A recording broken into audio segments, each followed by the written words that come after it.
É muito comum falar sobre o desmatamento e os impactos ambientais no geral, ligando eles ao processo de industrialização. Mas você sabia que aqui no Brasil, essa relação desarmônica do homem com a natureza antecede esse processo? Meu nome é Esté Cardoso e esse é o vídeo de hoje.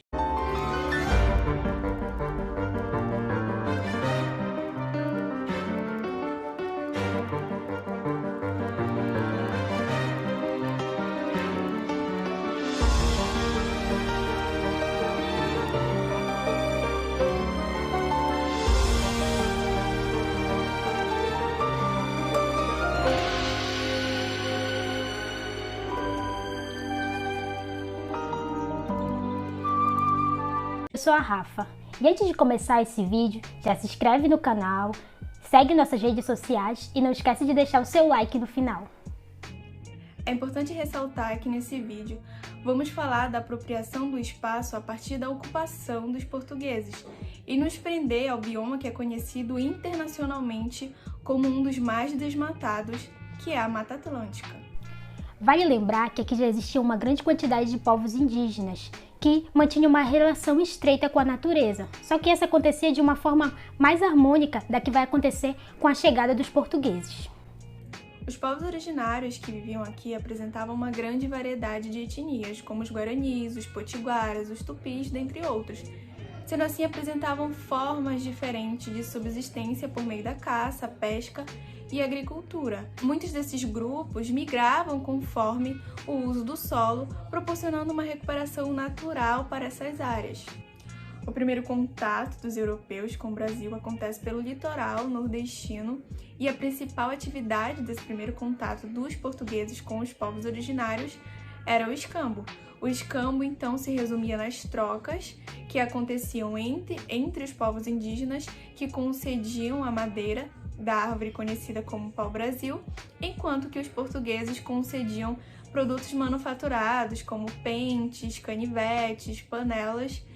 Os portugueses acabaram lucrando bastante com essas trocas, porque a madeira do pau-brasil, além de ter uma excelente qualidade, fornecia também uma tinta avermelhada que era utilizada na época para tingir tecidos.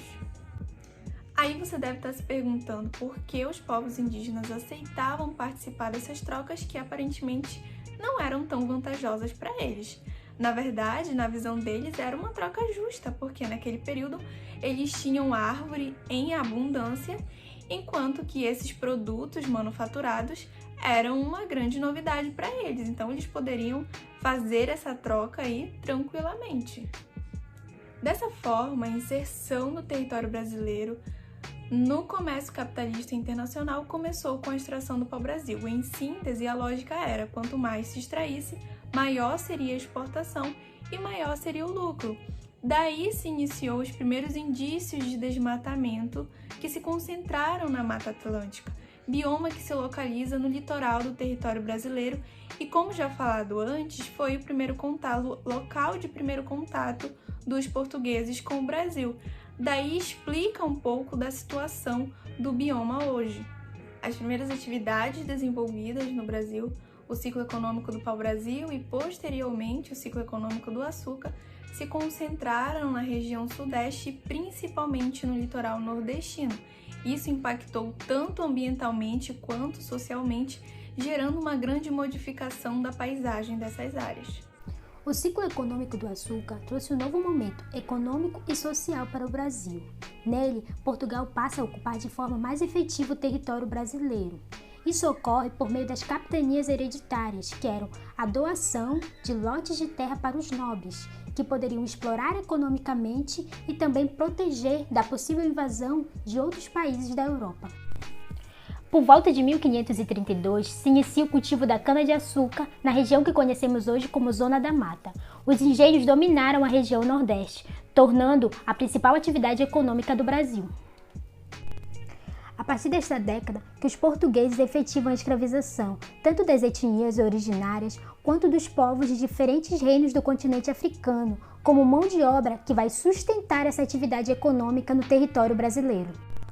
A lógica portuguesa era: quanto mais terra e mais escravizados forçados a trabalhar na produção, maior seria o lucro obtido. A consequência disso é que vai se intensificar as práticas de escravização interna e o comércio internacional de escravizados. Isso também vai agravar a ocupação de terra nas partes onde o solo era mais propício para a plantação da cana. Isso acontece justamente na Mata Atlântica. Dessa forma, os portugueses, junto com os bandeirantes, exterminaram os indígenas que viviam naquela região. Isso porque eles buscavam incansavelmente o lucro. Logo, haveria uma intensa exploração da natureza, sem preocupação nenhuma com o extermínio desses recursos.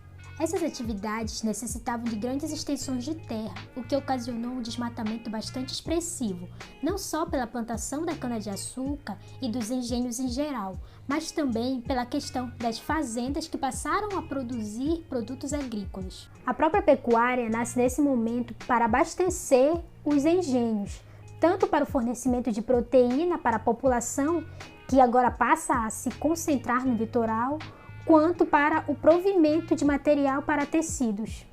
Isso causou um grande desgaste do solo e a devastação de extensas áreas, pois eles precisavam de espaços livres e pastos para criar e alimentar o gado.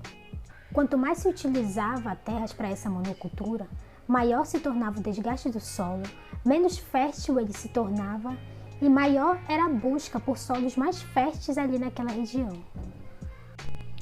Quanto mais lucrativo, mais portugueses chegavam, mais fazendas eram criadas. Esses fatos contribuíram muito para o desmatamento nessa região. Você já percebeu que dentro de uma divisão internacional do trabalho, o Brasil possui o caráter exportador, principalmente de produtos primários, especiarias e metais preciosos. Com o passar do tempo, foram descobrindo novas riquezas minerais, como ouro, prata, ferro, diamante, principalmente com as expedições dos bandeirantes e assim também novas formas de explorar o meio ambiente. Se inicia assim o ciclo econômico do ouro, que tem início em Minas Gerais. Nesse momento, os maiores danos vão estar ligados à poluição dos recursos hídricos, do solo também, e o desmatamento, que será necessário retirar a vegetação natural das áreas onde se executa essa atividade. Não podemos deixar de falar da importância das cidades dentro desses processos. Elas nascem desde a chegada dos portugueses e vão se alastrando por todo o território brasileiro, contribuindo muito para a degradação do meio ambiente. A partir do século XIX se inicia uma nova fase da economia brasileira, o ciclo do café, tornando-se o principal produto de exportação do Brasil, agora concentrado na região sudeste, que também vai fazer parte do consumo do mercado interno. Por volta de 1830, os cafezais já haviam se estabelecido de forma bastante expressiva na região sudeste, mais especificamente no Vale do Paraíba, que teve sua paisagem transformada devido à derrubada das matas e à queima de madeira.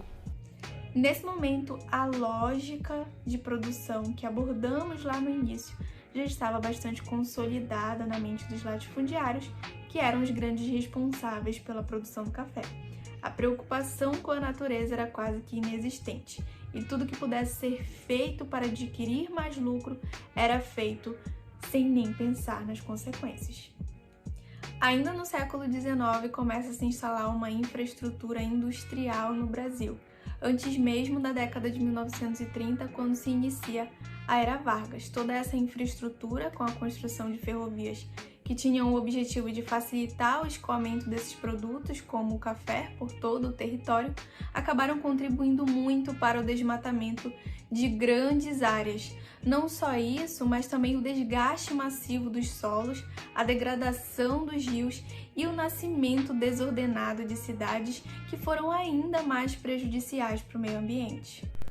Todos esses acontecimentos que se iniciaram lá no século XVI contribuíram para estudos que apontam a Mata Atlântica como o bioma mais desmatado do país. Posteriormente, a industrialização e o nascimento do agronegócio foram grandes impulsionadores, mas o objetivo desse vídeo foi provar como o desmatamento massivo no Brasil antecede e muito as indústrias. Isso se dá porque o Brasil tem um papel de exportador na divisão internacional do trabalho. É lógico que tiveram algumas coisas que não abordamos nesse vídeo, como a invasão da Holanda em Pernambuco ou outros tipos de ocupação que aconteceram em outras regiões do país, ou até mesmo a resistência de algumas populações que continuaram vivendo de forma harmônica com a natureza. Mas isso aí nós vamos deixar para um próximo vídeo. Esperamos ter ajudado vocês na compreensão da degradação ambiental no Brasil. Não esquece de ajudar aí no engajamento. É isso, gente, e até um próximo vídeo.